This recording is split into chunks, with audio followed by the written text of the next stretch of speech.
नमस्कार विद्यार्थियों, पिछली कक्षा से ही हम घनानंद की चर्चा कर रहे हैं।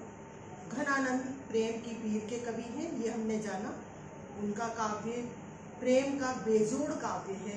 वैसी विरह व्यथा हमें कहीं देखने को नहीं मिलती। सुजान से जो उनका एक निष्ठ प्रेम है, वह उसकी जो पीड़ा है, जो वेदना उनके काव्य में उजागर हुई है, वह अतुलनीय है। पिछली कक्षाओं में मैंने जो आपको वीडियो शेयर किए हैं, उनसे आपने अध्ययन कार्य किया होगा और आशा करती हूँ आपका अध्ययन कार्य सुचारू चल रहा होगा। घनानंद के पद को आगे बढ़ाते हुए, उसके काव्य को आगे बढ़ाते हुए मैं अगले पद का वाचन कर रही हूँ। पुनः संदर्भ, प्रसंग, व्याख्या विशेष उसी क्रम में मैं आपको बताऊंगी। पहले पद का वाचन करती हूँ। भोर ते सांझ लो कानन और निहारती, बावरी नेकू न हारती। भोर ते सांझ लो कानन और निहारती, बावरी नेकू न हारती। सांझ ते भोर लो तारती, तकीबो तारनिसो इक तार न टारती। जो कहूँ भाव तो दीठी परे घनानंद, आंसुनी ओसर गारती। मोहन सोहन जोहिन की लगिए, रहे आखिन के उर आरती। सबसे पहले मैं आपको संदर्भ बताती हूँ। रीतिकालीन काव्य धारा से उद्धृत ये पद घनानंद का है और बड़ा ही प्रभावशाली वर्णन उन्होंने इस पद में किया है। प्रसंग, ये विरहणी नायिका की व्यथा यहाँ पर उजागर हुई है और व्यथा का जो पक्ष है, विरह व्यथा का जो पक्ष है कि नियमित रूप से प्रियतम की बाट चुभना, उसके प्रेम में मगन रहना, यही वर्णन यहाँ पर घनानंद ने किया है। अब मैं आपको एक एक पंक्ति का अर्थ, भावार्थ, शब्दार्थ सहित बताऊंगी। भोर ते सांझ लो, भोर कहते हैं प्रातःकाल, सांझ शाम तक, लो तक, लो को ब्रजभाषा में जो शब्द है उसका अर्थ होता है तक। कानन और निहारती, कानन कहते हैं जंगल को, निहारती देखना। बावरी नेकु न हारती, बावरी यहाँ पर विरहणी नायिका के लिए प्रयुक्त हुआ है। सांझ ते भोर लो तारनी, तकबे तारनी सो इक तार न तारती। सांझ कहते हैं शाम को, भोर वही प्रातःकाल, तारिन तारागण नक्षत्र, ताकीबो देखना, तारनी पुतलियों से देखना, आंखों से देखना, इकतार एक टक लगातार, तारनी तारनी छोड़ना, छोड़ना नहीं, यहाँ पर तारनी न टलना, छोड़ना। जो कहूँ भाव तो, भाव तो शब्द यहाँ पर प्रियतम के लिए प्रयुक्त हुआ है कि प्रियतम भाने वाला, मन को लुभाने वाला। घनानंद आनंद देने वाला है प्रियतम, कवि का भी नाम है घनानंद। आंसुनी ओसर गारती, गारती कहते हैं नष्ट कर देना, समाप्त कर देना। मोहन मन को मोहने वाला, सोहन सामने से, जोहिन देखना, लगिए लगी, आखिर के उर आरती, आरती लालसा। अब मैंने आपको सारे जो पद, ये जो संपूर्ण पद है उसका शब्दार्थ बता दिया है। अब मैं एक एक पंक्ति की आपको व्याख्या करके बताऊंगी। भोर ते सांझ लो कानन और निहारती, बावरी नेकू न टारती। वह बावरी, वह बावरी विरहणी नायिका प्रातःकाल से सायकाल तक जंगल की ओर निहारती रहती है, तनिक भी नहीं थकती। सांझ ते भोर लो तारती, तकिबो तारनी सो इक तार न तारती। और सांझ से सुबह तक, प्रातःकाल तक वह अपनी आंखों से इकटक तारागणों को देखना नहीं छोड़ती, अर्थात तारों को इकटक निहारती हुई सारी रात व्यतीत कर देती है। यदि कहीं जो कहूँ भाव तो डीठी पड़े। अगर कहीं प्रिय को, प्राणों को प्रिय लगने वाला प्रियतम दिखाई पड़ जाता है तो निरंतर अश्रु प्रवाह के कारण उसके दर्शन के सुअवसर को भी खो देती है। आसुरी ओसर गारती, अश्रु प्रवाह के कारण अवसर को गवा देती है।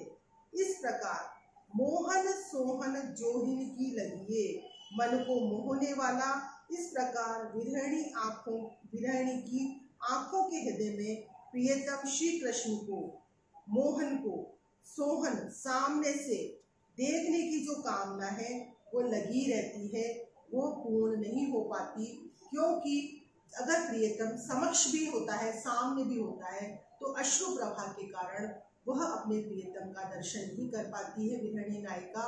इस प्रकार जब प्रियतम सामने नहीं है तो उसके विरह में व्याकुल है, और प्रियतम सामने है तो अपनी जो आकांक्षा है, जो अपनी प्रसन्नता है, उसके परिणाम स्वरूप नेत्रों से अश्रु प्रवाहित होने के कारण वह प्रियतम का दर्शन नहीं कर पाती। अब मैं आपको इस पद की विशेषताएं बताऊंगी। विरह अवस्था में नायिका का सुबह से शाम और शाम से प्रातः तक किस प्रकार जीवन व्यतीत होता है, ये इस पद में वर्णित हुआ है।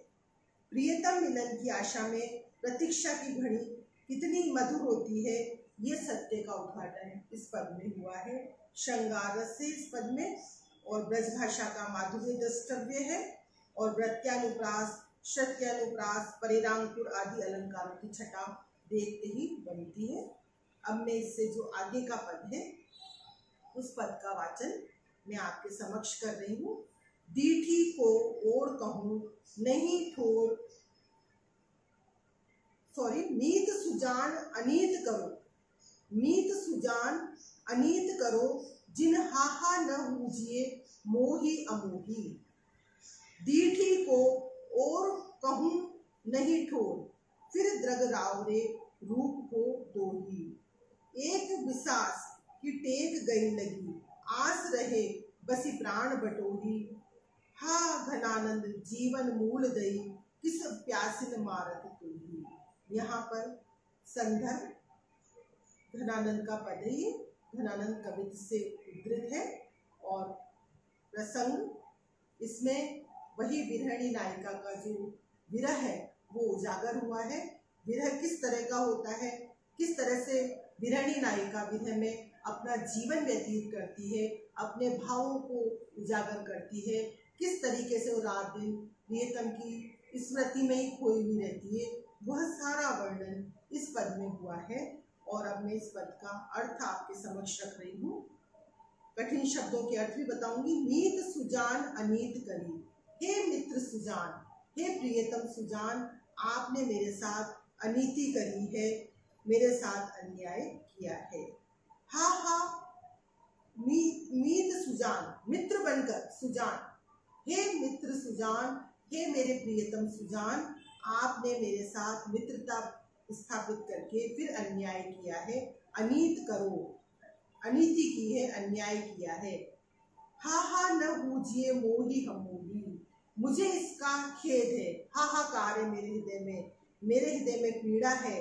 न हूजिए मोही अमोही, मैं आपसे कहता हूँ कि आप जो आपका मोह है उसको अमोही मत बनाइए, निर्मोही मत बनिए, मेरे प्रति प्रेम को रखिए, मेरे प्रति प्रेम भाव बनाए रखिए, अब मेरे प्रति निष्ठुरता का व्यवहार मत करिए। दीठी को और कहूँ नहीं ठोर, फिर द्रग राव रे रूप को दूरी। जो मेरी दीठी है, मेरी जो दृष्टि है, मेरा जो प्रेम है, उसको कोई ठोर नहीं है। आप एकमात्र मेरे प्रियतम हैं, एकमात्र ही मेरा सहारा है, एकमात्र मेरा आश्रय है। फिर द्रग राव रे रूप को दोही, आपको जो आपका सौंदर्य है उसकी दुहाई है कि आप मेरे से नेत्र मत फेरो। दृग राव रे रूप को दोही, फिर द्रग रूप, जो आपका सौंदर्य है, मेरा जो प्रेम है, मेरे जो नेत्र हैं आपके सौंदर्य का ही पान करते हैं।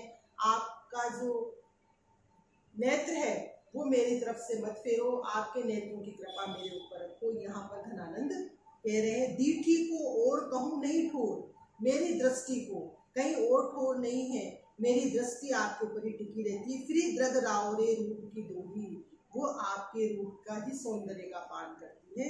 एक विश्वास की टेक गई, एक जो विश्वास था गई लगी, आस रहे बसी प्राण बटोही। एक जो विश्वास है वो विश्वास मेरा बनाए रखो, उस विश्वास को तोड़ो मत। जो टेक कहते हैं विश्वास को, जो मेरा विश्वास है उस विश्वास को बनाए रखो, उसको तोड़ो मत। हे सुजान आस रहे बसी प्राण बटोही, जो मेरे प्राण बटोही है, जो पथिक हैं, मेरे प्राण चल रहे हैं, जाने को तैयार हैं, वो इसी आशा से टिके हुए हैं कि आप कभी तो मेरे ऊपर कृपा करोगे, कभी तो मेरे को दर्शन दोगे। इसलिए मेरा जो विश्वास है उसको मत तोड़ो। यहाँ पर घनानंद कह रहे हैं, हो घनानंद जीवन मूल दई, आप जीवन का आधार है, जीवन का मूल है, आनंद देने वाले हैं, मेरे को छत्र छाया देने वाले हैं, प्रेम की वर्षा करने वाले हैं। यहाँ पर कह रहे हैं, हो घनानंद जीवन मूल दई, कित प्यासी न मारत मोही, क्यों मुझे प्यासा मार रही हो, क्यों मुझे इस तरह निसहारा छोड़ दिया, क्यों मेरे प्रति निष्ठुरतापूर्ण व्यवहार कर रही हो। यहाँ पर घनानंद ने प्रेम की पीड़ा का स्वर उजागर किया है, अपनी विरह व्यथा को वर्णित किया है।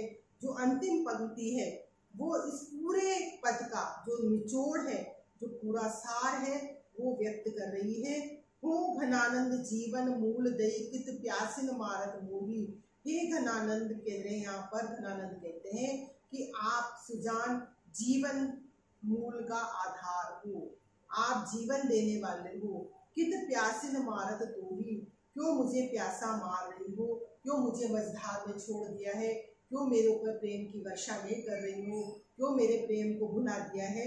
इस पद की विशेषताएं मैं आपको बता रही हूँ।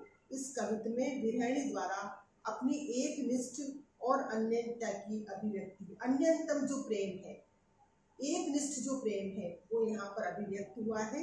निर्मोही प्रिय के प्रति उपालंब व्यक्त किया गया है।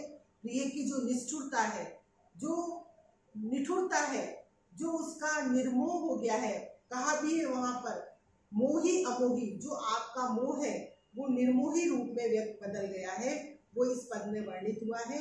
इस पद की भाषा ब्रज भाषा है, जिसमें लाक्षणिकता का गुण विद्यमान है, माधुर्यपूर्ण रस ब्रज भाषा है, और जो सारे भाव हैं वो इसमें पुष्ट हुए हैं। मुहावरों का जो प्रयोग हुआ इसमें, हाहा खाना, दुहाई करना, टेक लेना, आशा लगना, प्यासा मारना इत्यादि जो मुहावरे हैं उनका बड़ा ही भावपूर्ण सुंदर प्रयोग हुआ है। यहाँ पर वीप्सा, हाहा में वीप्सा है, प्राण बटोही में रूपक अलंकार है, घनानंद जीवन मूल में श्लेष अलंकार है। ऐसी सुंदर छटा हमें अलंकारों की इस पद में देखने को मिली है। वियोग श्रृंगार का ये पद है और श्रृंगार रस की इसमें पुष्टि हुई है। और ये दोनों पद जो मैंने अभी आपको पढ़ाए हैं, इससे जो प्रेम की पीड़ा का स्वर घनानंद ने उजागर किया है, वैसा हमें अन्यत्र कहीं भी देखने को नहीं मिलता। घनानंद का जो काव्य है प्रेम की पीड़ा का काव्य है। यहाँ पर प्रेम का एक निष्ठ स्वरूप उजागर हुआ है।